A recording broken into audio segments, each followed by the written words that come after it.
Salut YouTube. Alors vous l'avez peut-être remarqué, j'ai bien un fréno niveau achat basket. Ce qui me permet de bien choisir ou de bien attendre, on va dire, ce que je veux. Et d'être un petit peu moins frénétique au niveau des achats et d'acheter, je ne peux pas dire acheter n'importe quoi, mais je réfléchis un peu, voire beaucoup plus qu'avant. Après, bien, pas bien, j'estime que je fais des choix pas forcément plus raisonnés, parce que bon, c'est toujours des achats un peu... C'est futile hein, en soi la basket. Hein. Surtout quand tu les collectionnes et que tu les mets pas au pied. Bon. Mais je choisis, je fais un peu plus gaffe. Donc comme vous l'avez vu dans la miniature, on va parler d'une paire de Sampras. Et comme vous l'avez vu, et à nous aussi dans la miniature, une paire de Sampras qu'il n'a pas portée. Non. Alors, on va faire une grosse parenthèse Sampras. Je ferai le timeline et puis ça vous gave, vous partez directement à la chaussure. Mais on va parler un petit peu de Pete Sampras et ses œillères, ou ses manies. Voilà. Parce que monsieur est un peu maniaque. Donc, Pete Sampras. À l'origine, il était avec Sergio Tacchini et en chaussures et raquettes, il était chez Wilson. Donc c'était du Pro Staff. Pro Staff 6.0 pour la raquette, hop, je vous la mets là, et Pro Staff également en chaussures, je vous la mets là aussi.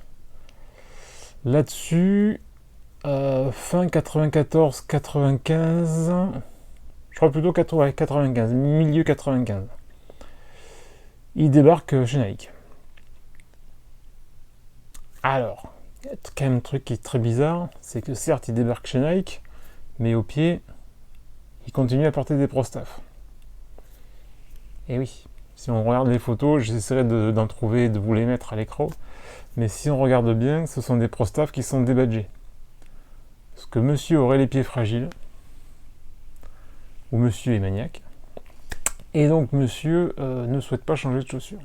Voilà. Il s'avère que, donc, alors en fait, il a porté, et on a essayé de lui faire porter des Air Max 2. Je vous mettrai le nom du modèle, parce que je ne sais plus le nom du modèle. C'était une Air Max 2 c'était Tune Max, mais je ne sais plus le nom. Et après, il y a eu la Air Max 2 Spa, et la Spa, il n'a pas porté non plus, qui était pourtant pour lui. Et il ne l'a pas mise. Alors, c'est le même nom qu'une paire de baskets. C'est la Sweep, Air Max 2 Sweep. Voilà. Hop, je vous la mets là. Donc, au départ, quand il est arrivé, quand il a signé chez Nike, il a porté l'Air Max 2 Sweep qu'il avait à Wimbledon, qu'il n'a pas gardé longtemps. On lui a proposé la Spa qu'il n'a pas porté, et il est revenu donc à ses Pro Staff qu'ils ont débadgés. Bon. Là-dessus, toujours pareil, pas de changement. Nike quand même, a priori, je pense, un petit peu emmerdé de lui faire porter des chaussures que ne feront pas. Voilà. Donc, Tinker Hatfield s'est mis au boulot. Encore lui, le sauveur. Et dans les années courant 97, il aurait invité Pete Sampras à un basket, un streetball. Et il y aurait fait, et donc il serait venu a priori sans chaussures particulières pour jouer. Et il y aurait sorti les Oscillate. Hop, que je vous mets là. Qu'il a apprécié. Et après qu'il a porté donc tout au long de sa carrière. Parce qu'il n'a porté que la Oscillate tout au long de sa carrière chez Nike. À savoir qu'en 2000, et c'est là où on arrive ici, Nike certainement a envie de rafraîchir la gamme parce que c'est bien de proposer des coloris différents, mais un changement de modèle, voilà, ça serait quand même pas trop mal. Agassi arrive à changer de chaussures tous les 6 mois ou tous les ans, à part pour la Beyond et la Beyond Plus, où là il y a eu un petit micmac, il a porté la Beyond pendant 2 ans. Voilà. Mais sinon, Agassi, tous les 6 mois ou tous les ans, on change de modèle et on continue, quoi. Et Sampras, non, impossible. Depuis à partir de 97, impossible de lui faire changer de modèle. Enfin, de paire. Donc, en 2000, on lui propose la Air Oscillate 2. Que voici. Je vous mets... Alors c'est ouais, alors c'est une... c'est pas une rétro, hein, c'est une d'époque, parce qu'elle n'a jamais été rééditée. J'ai eu le bol de la trouver donc en boîte, et en boîte neuve. Jamais portée. Je vous amène le tag, hop, juste là. Voilà. Donc une bonne petite boîte vintage année 2000. Avec la petite déco tic tic tic en damier sur le haut. Et je vous sors le pied droit, comme toujours.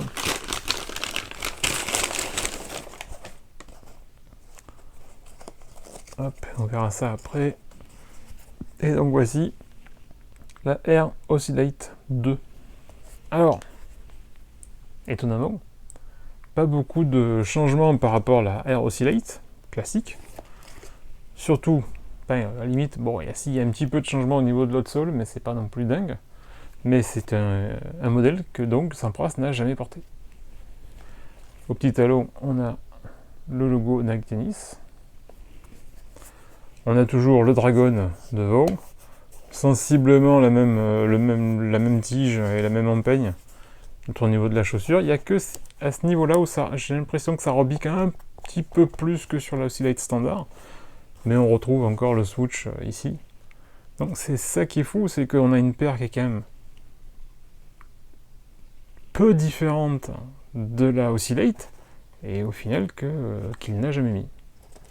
Alors neuve parce que j'ai encore aussi la petite étiquette Dragon qui expliquait en fait le fonctionnement, le système que c'est ça. Maintenant le Dragon, maintenant vous avez les paires qui sont toutes en plastique maintenant dedans pour permettre de glisser et tout ça. À l'époque, donc il y a 20 ans, 23 ans, on avait juste ce petit mudguard ici. D'ailleurs la mention Dragon elle est juste là. Hop. Et donc voilà, donc c'est une paire qui a existé mais qui n'a jamais mis. Et vous pouvez chercher des photos. Alors il y a eu d'autres coloris. Hein. Hop, je vous mets ce que j'ai là, ce que j'ai trouvé sur les catalogues, sur les vieux catalogues Nike. Donc il y avait plusieurs coloris qui étaient prévus, mais il les a jamais mis au pied. Et vous pouvez chercher, si vous avez le courage de chercher, parce que je l'ai fait quand même un petit peu avant vous, vous ne trouverez pas la Air Oscillate 2 au pied de Sampras. Ni d'ailleurs au pied de quelconque autre joueur. Ils vont tous éventuellement jouer en Oscillate, mais jamais en Oscillate 2. C'est quand même fou, quoi. Pourtant, on a la shank plate exactement comme la Oscillate.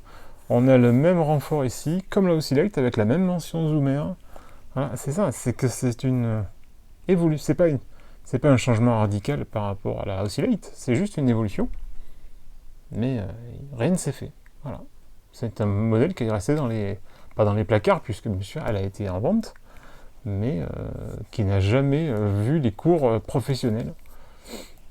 C'est quand même fou, quoi. Petit détail sur la Oscillate, pour preuve que quand même il y avait toujours des problèmes avec Sampras, c'est que, hop, je vous mets la photo juste là, c'est que si vous regardez une Oscillate, on va dire standard du marché, la tige est pleine, on va dire, de cuir synthétique, alors que la Oscillate PE, la Player Exclusive de Sampras, elle est ajourée comme la ProStaff. Donc même là-dessus, même en jouant avec la Oscillate, elle était spécifique à ses besoins, on va dire, et donc elle a été ajourée pour lui, quoi. Parce que lui ne jouait pas avec une chaussure, on va dire, en 100% cuir synthétique. Il fallait qu'elle soit ajourée sur les côtés, comme son ancienne ProStaff. C'est quand même fou. Parenthèse finie. Donc, alors, une petite chose qu'on voit aussi là, et ça, ouais, hop, on a la mention AO2, donc Air Oscillate 2. Est-ce qu'on a quelque chose de spécial au niveau du talon? Enfin, au niveau d'insole, pardon. Non, on a juste la mention Air sur l'insole. Le tag, on va voir si on arrive à le voir. Hop, je le mets comme ça. Hop. Voilà, voilà. Je crois que par rapport au pied gauche, il y a zéro différence. Parce qu'on est sur une paire Nomcore, il ne faut pas rêver non plus. C'est pas un truc de dingo. Non, non, on a la même mention au talon, les mêmes logos, le même shank plate. Non, non, ce sont exactement le même pied en symétrie. Donc zéro surprise. Voilà. Mais donc une Air Oscillate 2 de 2009. Et ça, c'est super cool. Voilà. Et le prochain épisode, on va rester dans le tennis, mais chez un concurrent. Et elle est aussi dans un état, voilà, pristine. Mais surprise, c'est pour la prochaine. Donc voilà ce que je pouvais vous dire sur la Air Oscillate 2, son historique et sa non-vie, on va dire, sur le circuit ATP, puisqu'elle n'a pas servi. Elle, officiellement, elle n'existe pas pour Sampras. Bon, voilà, à plus. Ciao, ciao.